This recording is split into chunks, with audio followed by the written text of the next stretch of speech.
3년 전 청룡푸드의 후계자 철규와 결혼한 채원은 무미건조한 결혼 생활을 이어가고 고맙습니다. 예. 네, 챙기세요. 채원의 시어머니 방 회장은 보잘것없는 집안에서 시집온 채원이 못마땅한데 너 무슨 영화 찍니? 아주 술도에 기어 들어가라. 들어가. 아 대충 눈도장 찍었으면 집에 가 있어. 나 아무리 눈치가 발바닥이라도 그렇지. 아니 여기에 누가 널 반긴다고? 응? 주구장창 자구지장장 개격개기기를. 네, 그럼 저 먼저 들어가 보겠습니다.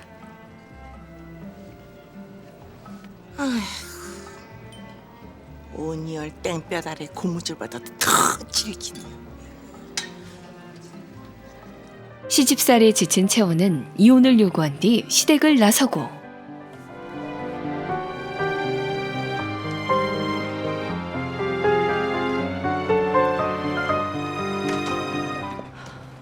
은하로 후 집을 나서던 채원의 앞에 방 회장이 다급히 찾아오는데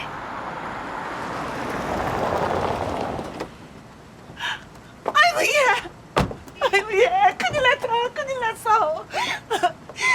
철규가 우리 철규가 무슨 일 있어요? 교통사고 크게 나가지고 지금 저 남해 있는 병원에 의식을 잃고 쓰러져 있대. 철규의 사고 소식에 채원은 황급히 병원으로 달려오고 금방 출발할 거니까 대기하고 있어. 네, 회장님. 하지만 방 회장을 따라 채원이 도착한 곳은 남해의 한 정신병원이었는데 민채연 환자 반갑습니다. 환자? 나 뭐야 당신들? 이거 나! 이거 나! 나 미치지 않았어! 여기 있을 일 없다고! 미치지 않았다고! 어떻게 이럴 수가 있어! 3년 동안 피를 말렸으면 됐지! 어떻게 이렇게 나를 비참하게 만들 수가 있어! 어떡해! 모든 것은 채원에게 위자료를 주지 않으려는 방 회장의 계략이었고 늦은 밤 채원은 병원이 조용한 틈을 타 탈출을 시도하는데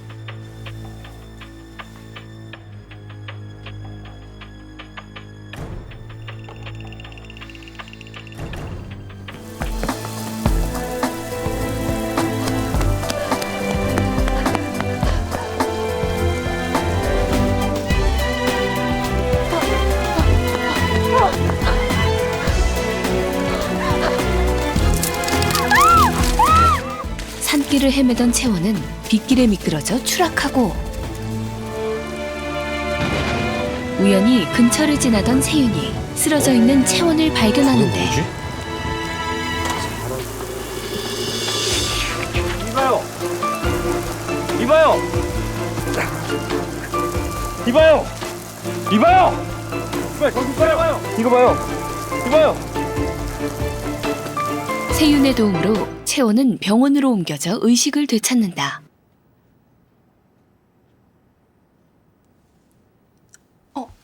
정신이 좀 드세요?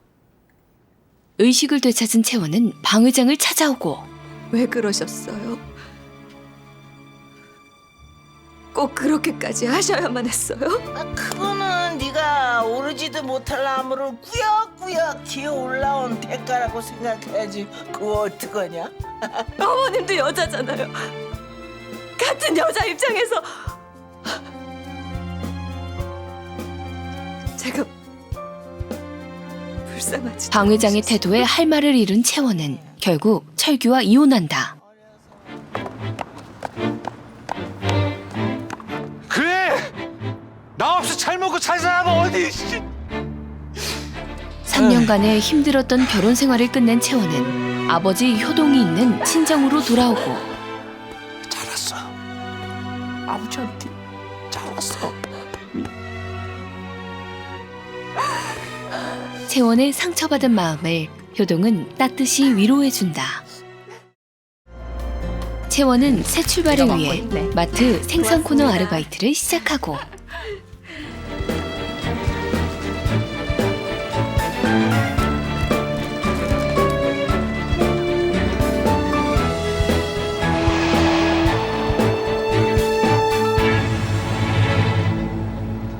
우연히 채원을 보게 된 세윤은 이혼 후 꿋꿋하게 살아가는 채원에게 마음이 쓰이고 며칠 후 채원을 위해 회사 식당에 영양사 자리를 추천해주는데 여러 가지로 신경 써줘서 정말 고마워요. 이 은혜를 다 갚을 수 있을지 모르겠어요. 뭐야? 당연히 갚아야죠. 생명의 은인의 취직까지 되면 취업의 은인인데? 네, 평생 은인으로 모시고 살게요. 그 약속 잊으면 안 돼요, 절대. 같은 회사에서 일하게 된 채원과 세윤은 자주 마주치게 되고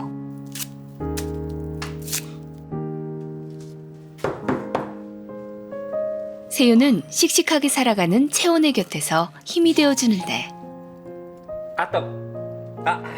왜 그래요? 양파 깐 손으로 눈 비볐어요. 어떡해. 이걸로 좀 닦아봐요. 함께 시간을 보내며 어느새 두 사람 사이에는 핑크빛 기운이 감돈다. 여기. 한편 일찍이 아내와 사별한 효동은 동네에서 카페를 운영하는 춘희와 우연한 만남을 갖고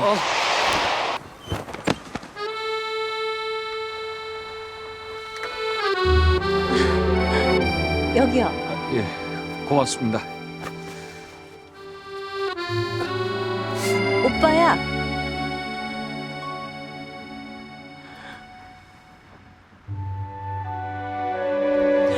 모자가 삐뚤어졌어요.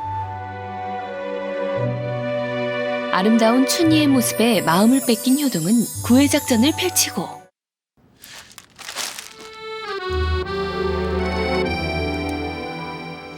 일찍 남편을 잃고 외롭게 살아가던 춘희는 효동의 프로포즈를 받아들인다. 채원은 행복해 보이는 효동과 춘희의 모습에 진심으로 결혼을 축하해주고 채원 씨가 필요해요. 한편 연인 사이로 발전한 채원과 세윤은 미래를 약속하고 와, 센데. 두 사람은 양가 부모님과 함께 만날 자리를 마련하는데 우리가 먼저 도착했구나. 세윤의 어머니 설주가 잠시 자리를 비운 사이 채원의 가족들이 상견례 자리에 도착하고 안녕하십니까. 세윤이 아버지입니다. 반갑습니다.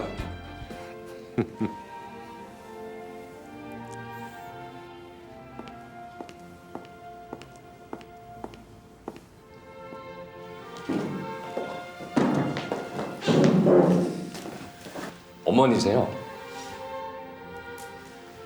안녕하세요. 처음 뵙겠습니다. 자리로 돌아온 설주는 춘희를 보고 놀라는데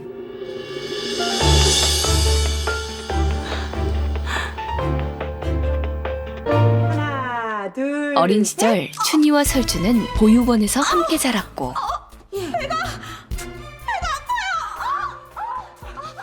춘희와 설주는 30년 전 동시에 아들을 출산했는데 너도 배가 아픈 거야? 설주야. 하지만 설주의 아들이 태어나자마자 세상을 떠나고 애가 왜 이래? 아가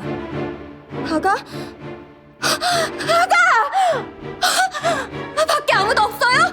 수녀님! 수녀님! 밖에 아무도 없어요? 아가! 수녀님!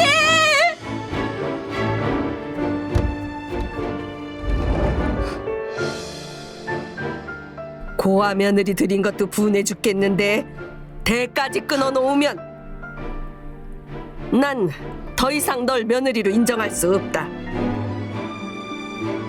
시댁에서 쫓겨날까 두려운 마음에 설주는 자신의 죽은 아기와 춘희의 아기를 바꿔치기에 지금껏 키워온 것인데 30년간 춘희의 눈을 피해 세윤을 키워온 설주는 불안하기만 하고 손녀 사위로 허락해 주셔서 감사드립니다. 여보. 갑자기 머리가 너무 아파서 먼저 좀 일어나야 될 것 같아요. 황급히 상견례장을 떠난 설주는 채원에게 차갑게 대하기 시작하는데 물 드세요, 어머니.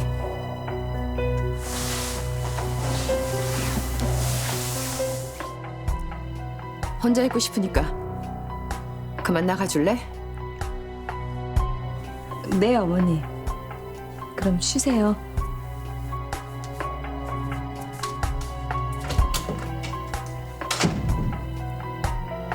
이 결혼 절대 할 수 없어. 하늘이 두 쪽라도 어떻게 쓰든지 나가야 돼. 춘희는 갑작스럽게 결혼을 반대하는 설주를 설득하기 위해 찾아오고 언니, 분명히 말하지만 난 너랑 사돈 맺을 생각 전혀 없어. 그러니까 애들 결혼 얘긴 없던 걸로 하자. 난 세윤군 마음에 들어. 세윤군 사이 삼고 싶어.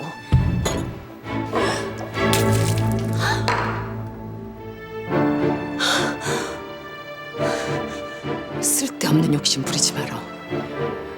우리 세윤이 너한테 절대로 못 줘.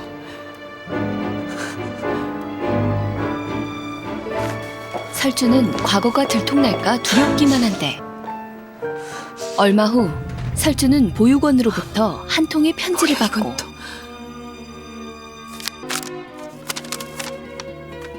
아그네스 보거라.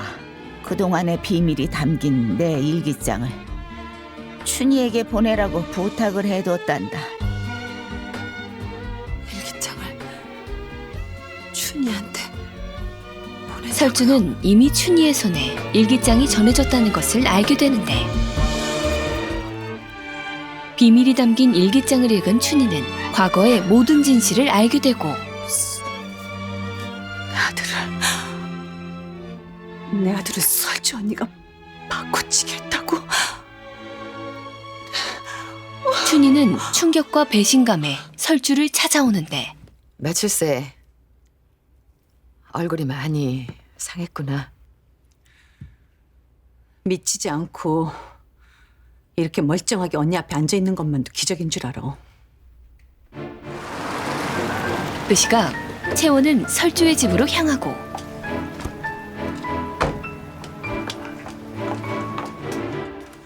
며칠 동안 생각해서 내린 결론이 고작 이거라고. 세윤이가 네 아들이라고 밝혀지면 돌아오는 게 대체 뭔데? 결국 애들한테 상처 주는 것밖에 더 있어? 과연 모든 비밀을 알게 된 채원과 춘희는 앞으로 어떻게 될까요? 가족 간의 갈등과 화해 그리고 비밀을 그린 드라마 100년의 유산 지금 바로 VOD 다시 보기로 만나보세요.